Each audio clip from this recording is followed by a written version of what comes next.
There are thresholds in your life that you only recognize in retrospect. They don't announce themselves with thunder or fanfare. They arrive disguised as ordinary Tuesday nights, as the low hum of a refrigerator, as the weight of another person's sleep. They are the moments when the entire architecture of your world silently shifts on its foundation, and you are left standing in a room you thought you knew, suddenly aware that all the doors have been replaced. For me, that threshold was a sound. It was the specific cadence of Liam's breathing as it deepened against my collarbone, a quiet surrender that I had begun to learn like a language. It was the 10th time, or perhaps the 12th, I had lost count, deliberately, that he had fallen asleep on me, and my body had developed its own protocol for the event. A trinity of reactions. First, the electric shock, a jolt of pure, unadulterated panic that shot from my scalp to my toes. A primal scream of "this is not allowed." Second, the negotiation, a frantic internal bargaining where I would try to frame this as something platonic, something meaningless, a simple act of comfort between friends exhausted by the world.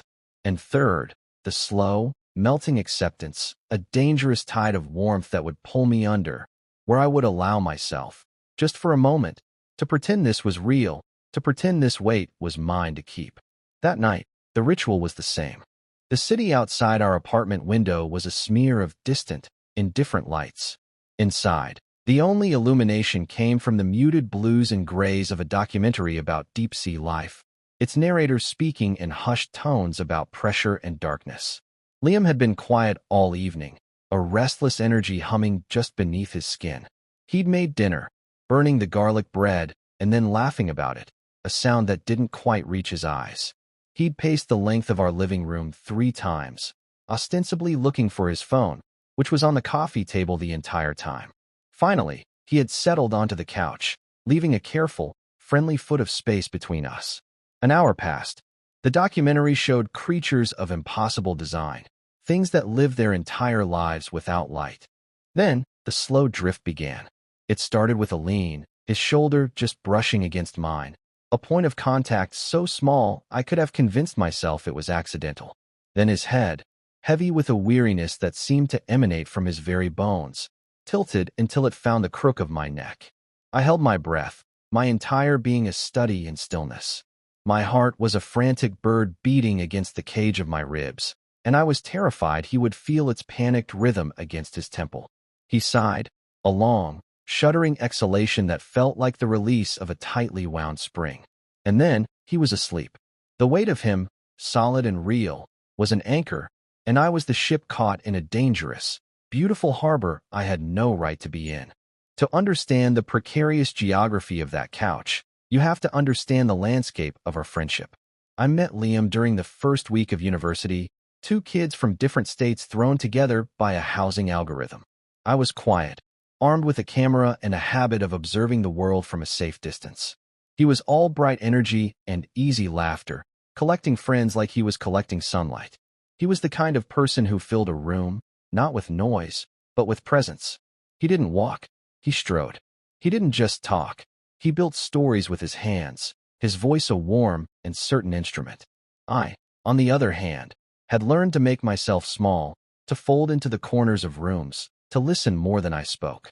I lived in the world of the aperture, the careful framing of a shot, the patient waiting for the right light. He lived in the world itself, bright and unfettered. Our friendship, by all accounts, should not have worked. But it did. It worked because he never tried to pull me into the center of the room with him. He simply made the corner I occupied feel less lonely. He would see me across a crowded common room, camera in hand, and instead of calling me over, he would offer a small, private smile, a flicker of acknowledgement that said, "I see you there. It's okay." We moved into our first apartment junior year, a 3rd-floor walk-up with mismatched furniture and a window that overlooked a perpetually damp alley. It was a space we built together, piece by piece. He assembled the ridiculously complicated IKEA bookshelves while I curated the photos that lined the walls. Landscapes, mostly, abstracts of light and shadow. But there were photos of him, too. Candid shots I'd taken over the years, moments he probably didn't even remember. Liam laughing so hard, he had to brace himself against a tree. Liam asleep on a pile of textbooks, a sliver of sunlight catching the line of his jaw. Liam looking out at the ocean, his back to me, his shoulders a testament to some private, internal thought. He loved those photos. He said I made him look like he was in a movie. I never told him that was just how I saw him. That in the darkroom of my own mind, his image was the one that was perpetually developing, emerging from the chemical bath clearer and more essential than anything else. The love I felt for him didn't arrive in a single, crashing wave. It was more like a change in the tide, a slow, incremental rising of the water level that I didn't notice until I was already submerged. It was in the easy way we shared our space, the unspoken understanding of who bought the milk and who took out the trash. It was in the long conversations that bled late into the night, talks about everything and nothing, his frustrations with his software engineering courses, my struggles to capture a particular feeling in a photograph. He was the only person I could talk to about my work, the only one who understood that a picture of a rusted hinge wasn't just a picture of a rusted hinge, but an attempt to say something about time and decay. He would look at my contact sheets, his brow furrowed in concentration, and point to a frame. That one, he'd say, with absolute certainty. That's the one. The light is doing something weird there. I like it. He never used technical terms, but he always understood the heart of the image. He always understood the heart of me. And I understood him. I saw the flicker of insecurity behind his confident smile, the deep well of loneliness that sometimes opened up in his eyes when he thought no one was looking. He was a consultant, and after graduation, his job had him on the road constantly, chasing projects in sterile corporate offices across the country. He would come home exhausted, shedding the crisp, professional version of himself at the door like a heavy coat. Our apartment was his sanctuary, the one place he didn't have to perform. With me, he could be quiet. He could be messy. He could be grumpy and tired and unsure.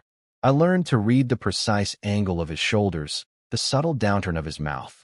I knew when he needed to talk and when he needed silence. I knew he liked his coffee with too much sugar and that he hated the sound of people chewing. I knew these things the way you know the layout of your own home in the dark. Of course, there were always other people. Girlfriends. His life was punctuated by a series of bright, lovely women who would enter our apartment, smile politely at my photographs, and temporarily rearrange the magnetic poetry on the fridge. There was Jessica in college, then Chloe, then Maria, and most recently, Sarah. I was always kind, always the supportive best friend. I listened to him talk about them, the excitement of the beginning, the comfortable rhythm of the middle, the inevitable friction of the end. With each one, I perfected the art of emotional compartmentalization. I built a small, soundproof room inside my heart where my feelings for him lived. I learned to lock the door and ignore the noise. I would smile and offer advice, my own hope a small, foolish bird I kept in a cage. I told myself that our friendship was the most important thing, a rare and precious structure that I would not risk for anything. This was a truth I clung to. It was my North Star. His happiness, even if it wasn't with me, was a worthy goal. I learned to live in the ache. In a way, it became a part of me, a quiet, melancholic hum beneath the surface of my days. It was a familiar pain, and there was a strange comfort in its consistency. My photography became my only outlet, the only place I could be truly honest. I never took portraits of him with them. My lens was selfish. It was only interested in the Liam I knew, the one who existed within the four walls of our shared life. The Liam who would fall asleep on the floor with a book on his chest, the Liam who would stand at the kitchen counter, backlit by the morning sun, staring into his coffee cup as if it held the answers to the universe. I was creating a secret history, a visual record of my love for him, hidden in plain sight on the walls of our home. He saw them as pictures of a friend. I saw them as a confession. It was a dangerous game, but it was the only one I knew how to play. I was a cartographer of longing, mapping the territory of a country I would never be allowed to fully enter.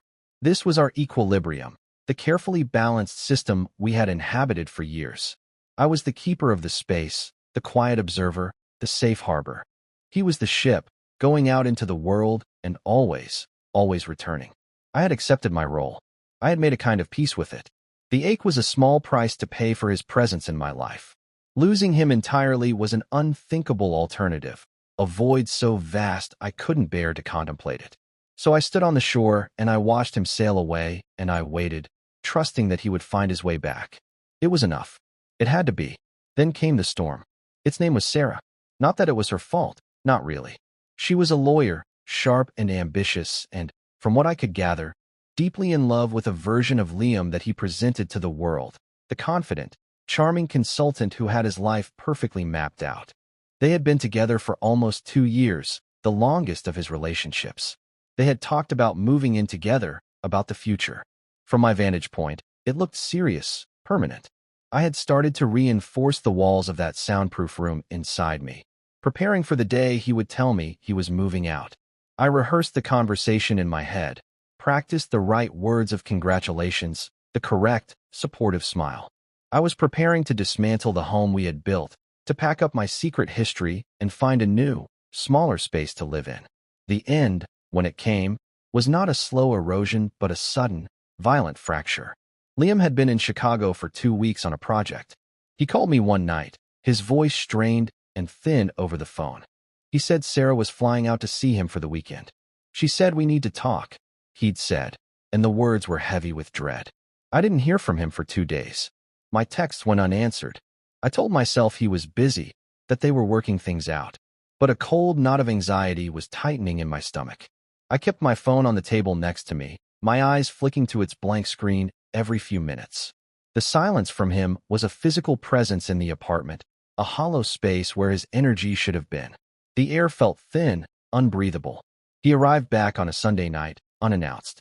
I heard his key in the lock, a fumbling, clumsy sound, not his usual quick, decisive turn. The door swung open and he just stood there, framed in the threshold. He looked like a soldier returning from a war he had lost. His suit was rumpled, his tie was loosened, and his face was a pale, drawn mask. He was holding his laptop bag in one hand, and his suitcase stood next to him in the hallway like a tombstone. He didn't step inside. He just looked at me, his eyes wide and vacant, as if he wasn't sure what this place was anymore. "It's over," he said. His voice was a rasp, a dry whisper of sound. I didn't say anything. I just stood up, crossed the room, took the laptop bag from his hand, and set it on the floor.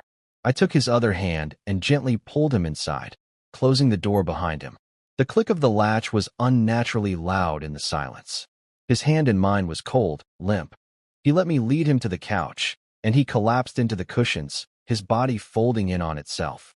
He buried his face in his hands, and his shoulders began to shake with silent, ragged sobs. I had never seen him cry. Not like this. Not with this kind of devastating, full-body grief. I sat down next to him, not touching him, just being present, a lighthouse in his storm. I didn't know what to do, what to say. Every instinct in me was screaming to pull him into my arms, to hold him, to tell him everything would be okay. But that was a line I had never crossed. It was a boundary as solid and real as a wall. So I just sat there. I listened to the awful, torn sound of his grief. I watched the tension in his shoulders, the way his fingers dug into his scalp. I felt his pain as if it were my own, a sympathetic vibration in my own bones. After a long time, the sobs subsided into shuddering breaths. He didn't lift his head. "She said I'm a ghost," he mumbled into his palms. "She said I'm never really there. That I have this perfect life, this perfect job, but I'm just hollow. A beautifully designed, empty house." The words landed in the quiet room like stones. A beautifully designed, empty house. It was a brutal assessment, and I could feel the truth of it piercing him. He had spent so much of his life constructing this persona, this successful, easygoing man, that he had forgotten how to live inside of it. "She's not wrong," he whispered, finally lowering his hands. His face was a wreck, his eyes red and swollen. He looked younger, more vulnerable than I had ever seen him. "When I'm on the road, all I think about is coming home. To this apartment. To this," he gestured vaguely at the room, at me. "And when I'm here, I don't know. I feel like I can breathe. But then I have to go back out there and be that other guy. And I think I'm losing the thread, Ethan. I don't know who I'm supposed to be anymore." This was the shift. This was the moment the tectonic plates of our friendship began to grind against each other, creating a friction that would eventually set our world on fire. He was lost, his compass shattered. And in his disorientation, he didn't turn to his countless other friends, his family, or the memory of the woman he had supposedly loved. He turned to me. He was looking for an anchor, and I was the only port he knew. That night, he didn't go to his own room. He fell asleep on the couch, fully dressed, his exhaustion so profound it was like a physical illness. I found a blanket and draped it over him, my fingers hesitating for a fraction of a second before I tucked it around his shoulders. The urge to touch him, to smooth the hair back from his forehead, was a physical force, a gravitational pull I had to actively resist. I went to my room, but I didn't sleep. I just listened to the sound of his breathing from the other room, a fragile rhythm in the vast, lonely quiet of the night. The foundation of our world had cracked, and something new, something terrifying and unknown, was beginning to seep through. That night marked the beginning of the ritual. It began out of what felt like necessity, his necessity. The breakup had hollowed him out, leaving him frayed and untethered. Sleep offered him no refuge. He complained of nightmares, of waking up in the suffocating darkness of his own room, feeling utterly alone. His bedroom, once his private space, had become a cell. So he started migrating. The first time it happened, it was almost accidental. We were watching some mindless action movie, the kind he liked when he wanted to turn his brain off. He was slumped in the corner of the couch, a pillow clutched to his chest. He hadn't said more than 10 words all evening. At some point, I noticed his eyes had closed. A few minutes later, his head listed to the side, coming to rest against the back of the couch, just inches from my shoulder. I sat there, rigid, my entire awareness focused on that small gap of air between us. An hour passed. Then, in his sleep, he shifted, a small, unconscious search for comfort, and his head tipped sideways, finally landing on my shoulder. The contact was electric. 1,000 alarms went off in my head. My body went into its now familiar protocol. Panic, negotiation, acceptance. I told myself it was nothing. He was asleep. He was grieving. He needed a friend. My shoulder was just a convenient, warm object. It meant nothing. But my heart, that traitorous organ, didn't believe the lies. It hammered against my ribs, a frantic drumbeat of terror and hope. I sat there for 2 hours, my arm going numb, my neck stiff, not daring to move a muscle for fear of breaking the spell. When the movie ended and the credits rolled in silence, I finally, carefully, shifted my weight. He stirred, mumbling something incoherent, and then his eyes fluttered open. He blinked, disoriented, and then seemed to realize where he was. He pulled back instantly, a blush creeping up his neck. "Oh man, sorry," he said, rubbing his face. I was out. He didn't meet my eyes. He just stood up, stretched, and mumbled a good night before disappearing into his room, closing the door behind him. I was left alone in the silent living room, the phantom weight of his head still imprinted on my shoulder, my mind a chaotic mess of analysis and second-guessing. I thought it would be a one-time occurrence, an anomaly born of extreme emotional distress. I was wrong. 2 nights later, it happened again. This time, there was less hesitation. He sat closer to me from the start, the careful foot of space from weeks ago, now just a few symbolic inches. We were watching another movie, and midway through, he just sighed, a sound of utter defeat, and leaned his head against my shoulder. There was no pretense of sleep this time. He was wide awake. I could feel the subtle tension in his neck, could hear the soft catch in his breath. We sat like that in silence, the movie playing on, a meaningless flicker of light and sound. I didn't know what to do. My role had always been the listener, the observer.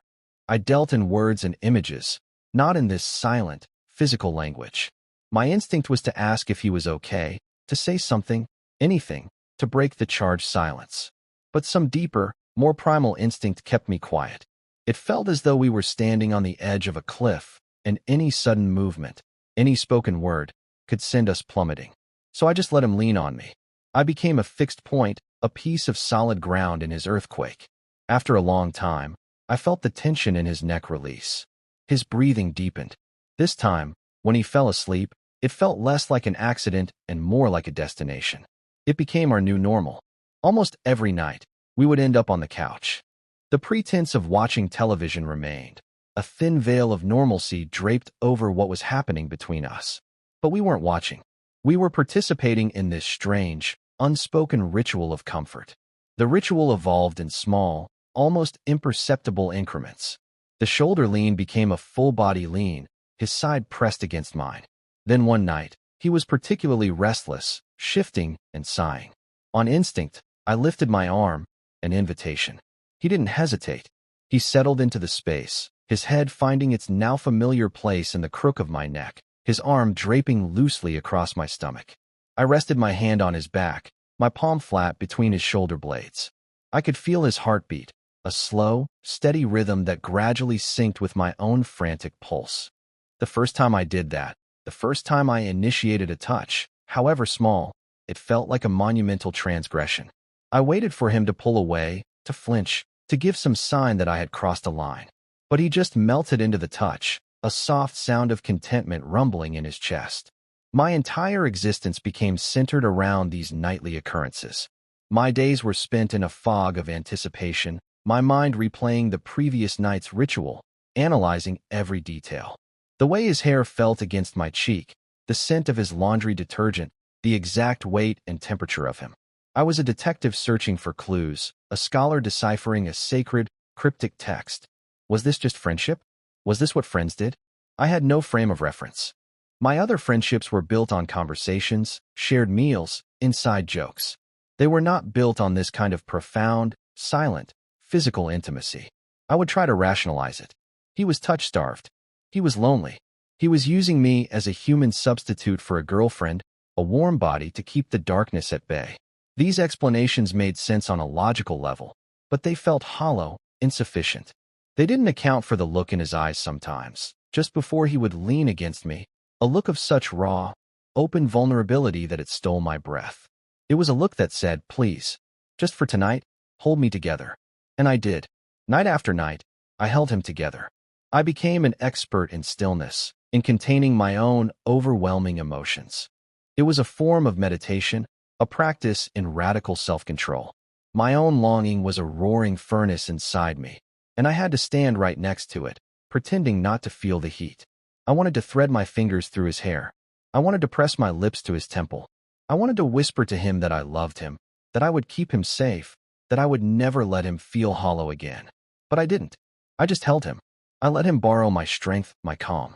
I let him sleep. It was the most excruciating and most beautiful thing I had ever experienced. I was simultaneously in heaven and in hell, existing in a state of suspended animation, terrified to breathe, terrified to hope. Then, a new element was added to the ritual. His bedroom door. Liam had always been a closed-door person. It was one of the first rules we established when we moved in together. Our rooms were our private sanctuaries. But after the breakup, I started noticing his door was left ajar when he went to bed. At first, it was just a crack, a sliver of darkness. Then it was open a few inches, then a foot. I would lie in my own bed, in my own room, and stare at the slice of light from the hallway that cut across my ceiling. I knew that just down the hall, his door was open. It felt like a question, an invitation, a test. My mind spun with possibilities.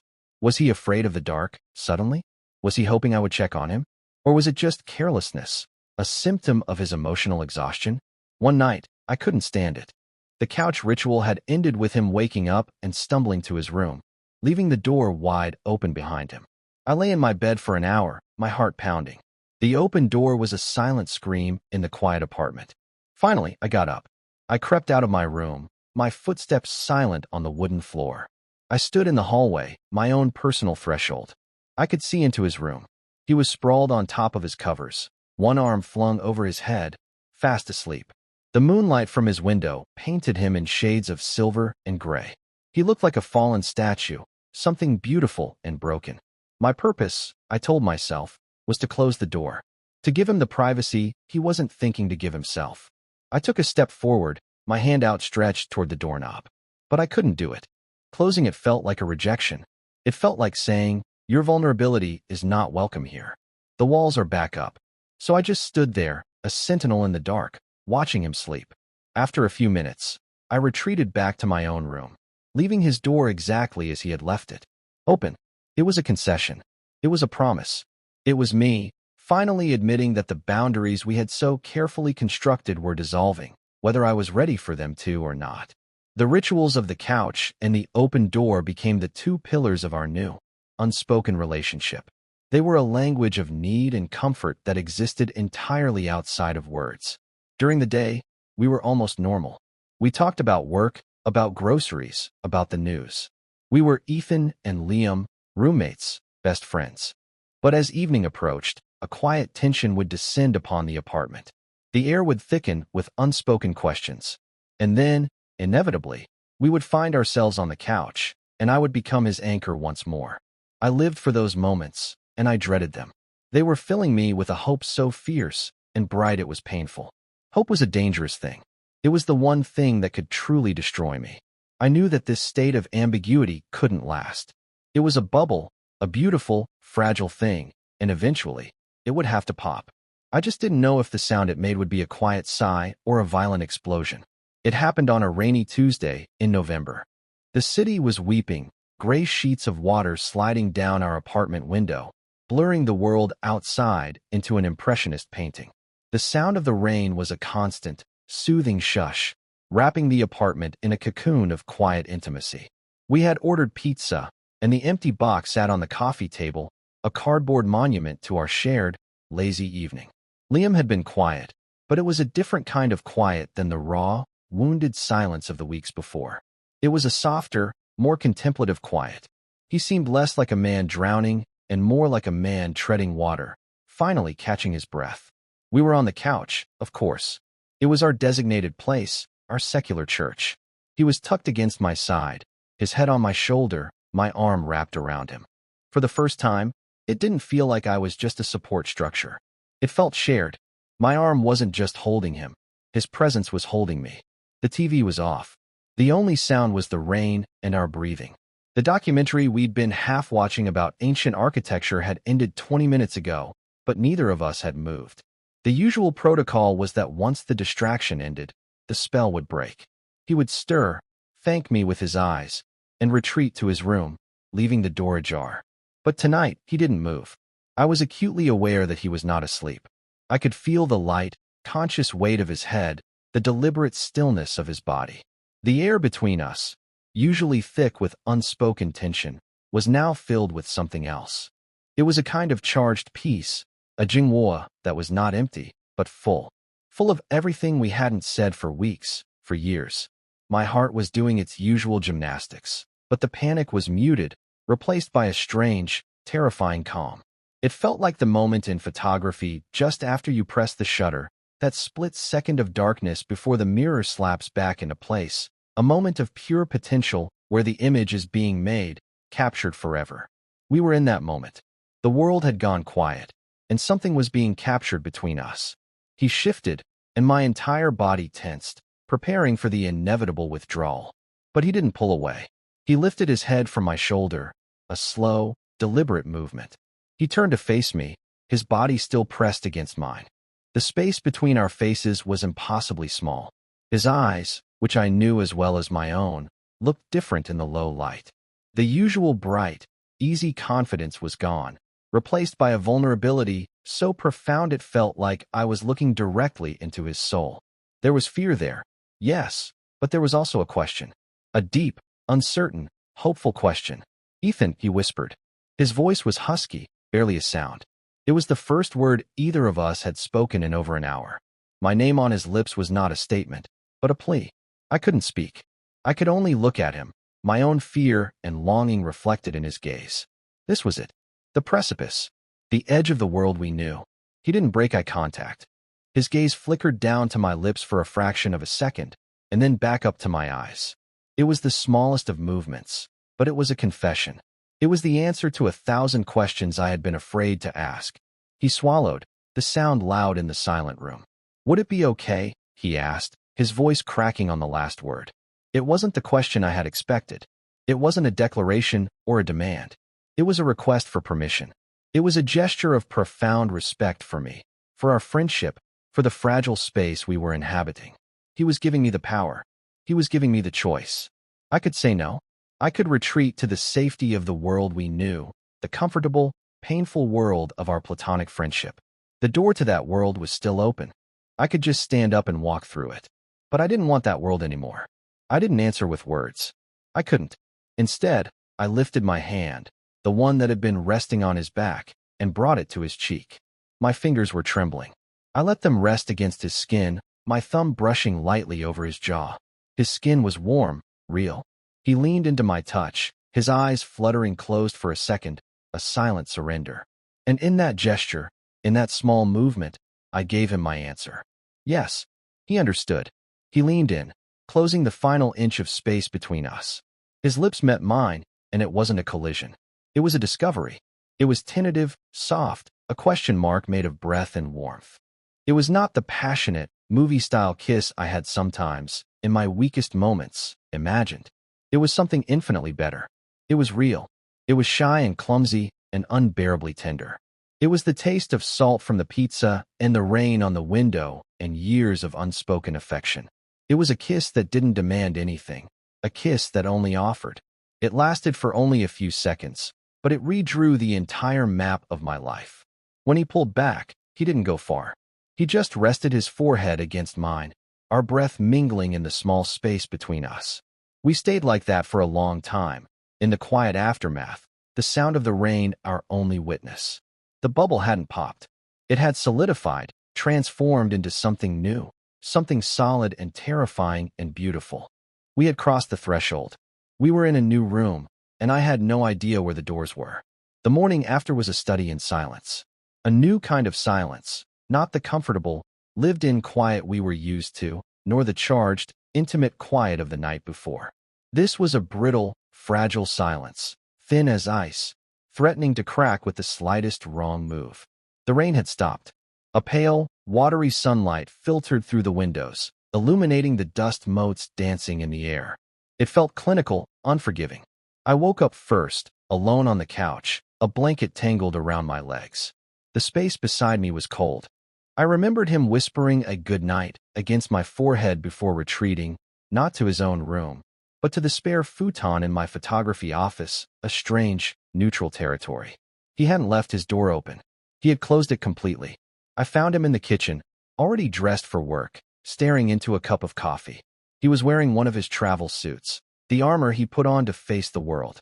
His back was to me, but I could see the tension in his shoulders, a rigid line of defense. "Hey," I said, my voice sounding rough and alien in the quiet. He flinched, a small, almost imperceptible jerk. He turned, and the easy smile he gave me was so forced, so utterly fake, it was like a mask. "Morning," he said, his tone aggressively cheerful. "I have to catch an early flight. Project in Dallas." Forgot to tell you, he was lying. He never forgot to tell me about his trips. They were a fixed point in our shared calendar. He was running. My heart, which had been floating in a state of suspended, hopeful bliss all night, plummeted. "Oh," I said, the sound small and pathetic. "Okay. For how long?" "A week. Maybe 10 days. They're still figuring it out," he said, not meeting my eyes. He was focused on rinsing his coffee cup, an act he performed with meticulous, unnecessary precision. He was building a wall of mundane activity between us. Last night, we had shared a language of touch and breath. This morning, we were strangers speaking different dialects, unable to find a common word. He was already gone, his mind already in Dallas, already 1,000 miles away from our couch, from my hand on his cheek, from the terrifying, beautiful thing we had done. "Liam," I started, but I didn't know how to finish the sentence. "What was that last night? Did it mean anything to you? Are you okay? Am I okay?" The questions were a logjam in my throat. He cut me off, grabbing his briefcase from the counter. "Gotta go, or I'll miss my flight. The place is all yours. Don't burn it down," he said, the old joke sounding hollow and cruel. He moved toward the door, and for a second, I thought he was going to leave without another word. But he stopped at the threshold, his hand on the knob, his back still to me. He hesitated. For a single, agonizing moment, I thought he might turn around. I thought he might say something, anything, to acknowledge the seismic shift that had occurred. He didn't. "See ya, Ethan," he said to the door, and then he was gone. The click of the latch was a gunshot in the quiet apartment. I stood there in the middle of the kitchen, listening to his footsteps retreat down the hall, then down the stairs, until there was nothing. I was alone. The phantom sensation of his lips was still on mine, a ghostly imprint. I brought my fingers to my mouth, as if to confirm it had been real. The silence he left behind was immense, a gaping wound. It wasn't the peaceful silence of our apartment when he was away on a normal trip. It was an active, malevolent silence, filled with doubt and regret and a screaming, unanswered question. I had been so sure. In the rainy darkness of the night before, I had been so certain of the truth in his eyes, in his touch. But in the harsh light of morning, that certainty was eroding, washed away by his panic, by his flight. I felt like a fool, a naive, hopeful idiot who had mistaken a moment of desperate, lonely grief for love. The next 10 days were a special kind of hell. It was a purgatory of my own making.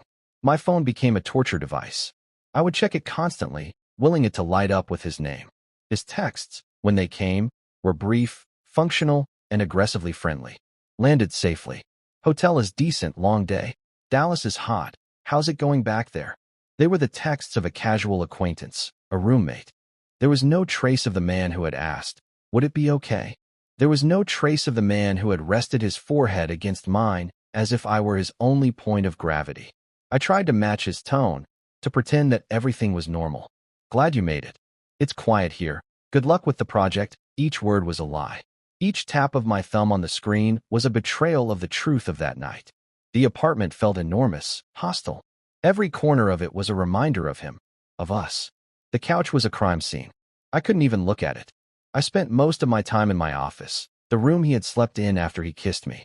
I tried to work, to lose myself in the familiar process of developing photos. But my hands were unsteady. My focus was gone. I would stand in the red glow of the darkroom, watching an image slowly emerge in the chemical tray, and all I could see was his face in the half-light, his eyes asking that question. Had I imagined it? Had I projected my own years of longing onto him, forcing a meaning that was never there? The doubt was a poison, seeping into everything. I started to believe his version of events, the one he was communicating through his silence. It was a mistake, a weird one-time thing, an aberration. And by kissing him back, by touching his face, by giving him my silent yes, I had broken our most sacred rule. I had ruined the one thing I had sworn to protect. I had lost my best friend. The anxiety was a physical thing, a constant pressure in my chest. I couldn't eat. I couldn't sleep. I would lie in my bed and stare at the closed door of his room, a solid, definitive statement. The open door, the invitation to vulnerability, was gone. He had closed it, locked it, and left me on the other side. I felt a grief that was sharper and more acute than the familiar, chronic ache I had lived with for years. That old ache had been born of love and patience. This new pain was born of confusion and loss.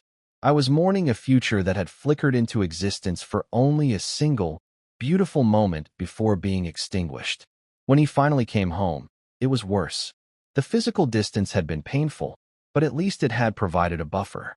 His presence in the apartment, combined with his emotional distance, was unbearable. He was a ghost in his own home, moving through the rooms with a careful, deliberate nonchalance. He filled the space with noise, loud music, phone calls to colleagues, the television always on. He was using sound to patch over the cracks, to avoid the possibility of a meaningful silence descending. He was polite. He was friendly. He asked about my work. He told me stories about his trip.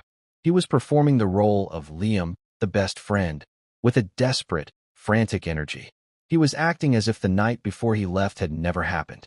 And I, out of fear, out of a pathetic, desperate hope that if I just played along, we could somehow go back to the way things were, I let him. I played my part. I was Ethan, the supportive roommate. We were two actors in a terrible play, reciting lines we both knew were false. But the strain was immense. I felt like I was being stretched to the breaking point. The air between us was electric with all the things we weren't saying. Every time we passed in the hallway, every time our eyes accidentally met, a jolt of that rainy Tuesday night would pass between us. I could see the panic in his eyes, the immediate shuddering of his expression. He would look away, find something else to focus on, and the moment would be lost. This went on for 3 days. 3 days of hollow laughter and meaningless conversation. 3 days of me watching him meticulously avoid me. He no longer sat on the couch in the evenings. He would pace, or stand, or retreat to his room early, the click of his closing door a nightly punctuation mark on our failure. I was being erased. The intimacy we had built, the rituals of comfort, the final, terrifying crossing. He was systematically deleting all of it, trying to wipe the hard drive clean. And he was taking our friendship with it. Because this polite, fearful dance was not friendship. It was a mockery of it. The breaking point came on the third night.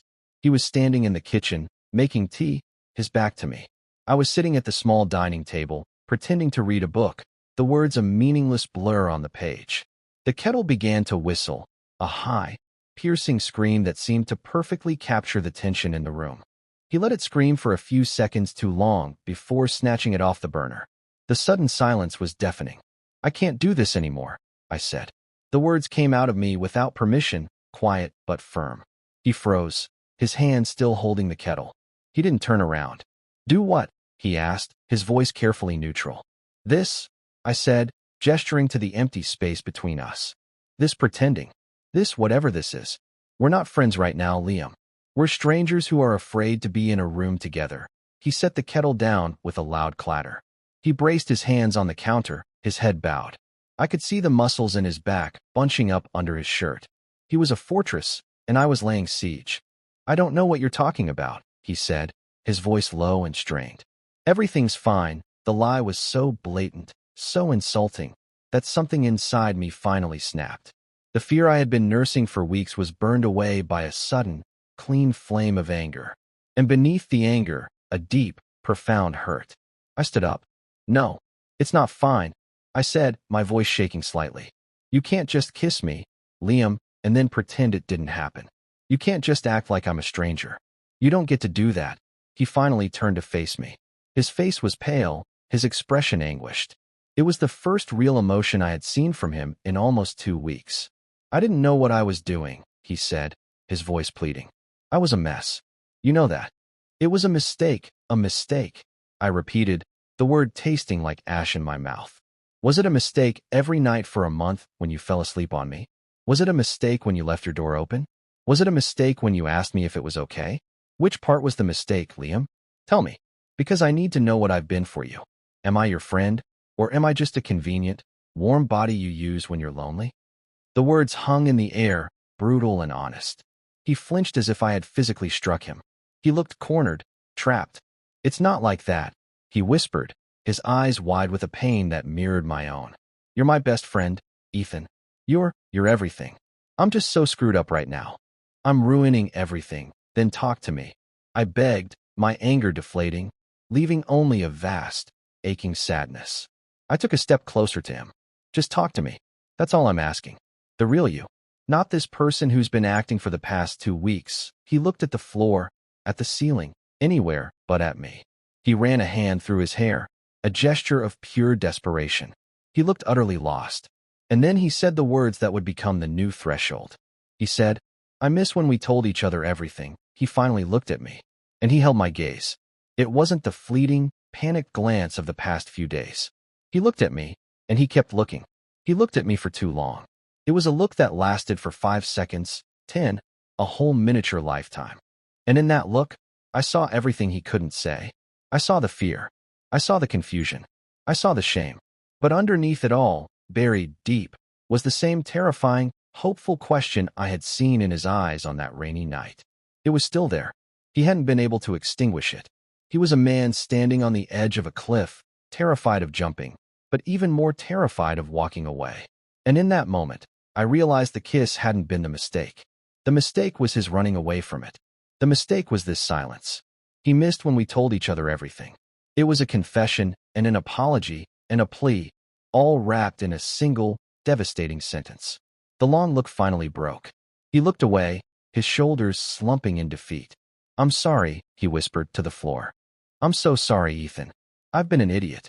A coward." He wouldn't look at me, but the admission was everything. It was the first crack in the wall he had built. He took a shaky breath, and when he spoke again, his voice was thick with unshed tears. I don't know who I am if that night was real. Everything I thought I knew about myself, about what I wanted, it just doesn't fit anymore. And it scares the hell out of me." There it was. The truth. Not the easy, dismissive lie of "it was a mistake," but the complicated, terrifying truth. He wasn't running from me. He was running from himself. He was running from a possibility that threatened to rewrite his entire identity. And seeing him there, so completely undone, so honest in his fear, the last of my anger dissolved. All I felt was a wave of overwhelming, heartbreaking love for this man who was brave enough to build a perfect life, and even braver to admit that it had left him empty. I closed the remaining distance between us. I didn't reach for him. I just stood in front of him, close enough that he would have to look at me. "Hey," I said softly. He slowly, hesitantly, lifted his head. His eyes were shining with tears. "You think you're the only one who's scared?" I asked, my own voice trembling. "I have been terrified every single day for years, Liam. I've been terrified of wanting something I couldn't have. And for the past 2 weeks, I've been terrified that I had it for a second and then lost it forever because I misread everything." A single tear escaped and tracked a path down his cheek. He didn't wipe it away. "You didn't misread it," he said, his voice barely audible. I woke up the next morning and I panicked. It felt too good, too right. And I've never felt that before, not really. Not like that. And my brain just short-circuited. My whole life, I've had this plan, this blueprint. And you're not in the blueprint, not like that. So I ran. It was a stupid, cowardly thing to do. And I hurt you. That's the part one can't forgive, then stop running. I whispered. I finally gave in to the urge I had been fighting for so long. I reached out and gently wiped the tear from his cheek with my thumb. His skin was so warm. He leaned into my touch, just as he had that night on the couch. A small, involuntary movement. "You don't have to have it all figured out. You don't need a new blueprint. We can just be here, in this, together. And we can be scared together." He searched my face, his eyes full of a dawning, fragile hope. "Really?" he asked, the words so small and full of disbelief. "Really?" I confirmed, my voice steady for the first time in weeks. "I'm not going anywhere. Unless you want me to." He shook his head, a quick, definitive movement. "No," he said, his voice gaining a sliver of its old certainty. "No, that's the last thing I want." He took a deep, shuddering breath, as if he was breathing for the first time all day. He looked down at my hand, which was still resting on his cheek, and he covered it with his own. He laced his fingers through mine. It wasn't a desperate grab. It was a quiet, intentional linking. A choice. "Okay," he said, his eyes meeting mine again. The fear was still there, but it was no longer the dominant emotion. Now, it was just one note in a much more complex and beautiful chord. "Okay, Ethan, let's be scared together." We didn't kiss again that night. We didn't need to. The words, the look, the simple act of holding hands in our own kitchen, it was more intimate than any kiss. We stood there for a long time, just breathing, our fingers intertwined, letting the quiet settle around us. It was a new silence, a healing silence. It was the silence of after the storm, when the air is clean and the world feels new. He eventually led me to the couch, our hands still linked. We sat down, and this time, when he leaned against me, it wasn't with the desperation of a drowning man. It was with the gentle, trusting weight of a man who had finally come home. I rested my head against his, and we just sat there, two separate people who had finally, terrifyingly, beautifully, become a we. The days that followed were a process of careful, intentional rediscovery. We were learning a new language, or rather, we were learning to speak the language we had been using silently for years, but now with sound, with intent. The awkwardness didn't vanish overnight. There were still moments of hesitation, of shy glances, of a residual fear that this new reality was too fragile to survive the light of day. But we navigated them together. If I saw the panic start to flicker in his eyes, I wouldn't retreat. I would just squeeze his hand, a small, grounding gesture that said, "I'm still here. We're okay." And he, in turn, learned to stop running. He learned to breathe through the fear, to stay present in the moment with me. The rituals that had defined our period of ambiguity began to transform. The couch was no longer a place of desperate, deniable comfort. It became a place of easy, accepted affection. We would sit and watch movies, my arm around him, his head on my chest, and there was no tension, no analysis, just a simple, profound rightness. The most significant change was the doors. One evening, a few days after our conversation, I was in my room, and he knocked softly on the frame. He didn't come in. He just stood at the threshold. "My door is open," he said, his voice quiet. "If you wanted it to be, it was an offering, not a demand. It was a question, not an assumption." I looked at him, at his hopeful, nervous face, and I felt a wave of love so powerful it almost buckled my knees. I stood up, walked to him, and took his hand. I didn't say anything. I just led him from my doorway, down the hall, and into his room. I closed the door behind us, a firm, definitive click. It wasn't about shutting the world out. It was about choosing to be in this new space, together. We just lay on his bed, fully clothed, side by side, our hands linked on the comforter between us. We talked for hours, whispering in the dark. We told each other everything. We filled in all the silent spaces that had existed between us for years. I told him about the first time I knew I loved him, a stupidly romantic moment watching him argue with a vending machine. He told me about how, on his lonely nights in sterile hotel rooms, it was my face he pictured to feel at home. We were excavating our own history, discovering that we had been living in the same story all along, just reading from different pages. That became our new ritual. The closed door, the shared space, the quiet talking. It was a conscious choosing of one another, night after night. The physical affection grew naturally from that foundation of honesty. A hand in his hair as he fell asleep. A soft kiss on his forehead in the morning. Small, gentle gestures of love that were no longer freighted with fear and ambiguity, but were simply expressions of a truth we had finally allowed ourselves to name. It was a slow, quiet, patient kind of love, built not on grand pronouncements, but on the steady accumulation of small, honest moments. I think back to that first threshold, the moment he first fell asleep on me, the panic and the fear. It's strange to think that such a small, ordinary thing could be the catalyst for a change. But life isn't made of grand, cinematic moments. It's made of the quiet intervals, the unspoken needs, the choices we make when we're tired and scared. It's built in the space between two people on a couch, in the silent question of an open door. We had been orbiting each other for years, two celestial bodies held in a delicate gravitational balance. All it took was one storm, one moment of crisis, to knock us out of our predictable paths and send us spinning toward each other. The collision was terrifying, but the world we created from the wreckage is more beautiful than anything I could have ever allowed myself to imagine. We began to heal in the beautiful, honest silence we'd learned to create together. We found our home not in a place, but in a presence. The weight of him, which once felt like a dangerous, forbidden thing, now just felt like peace. It felt like my own.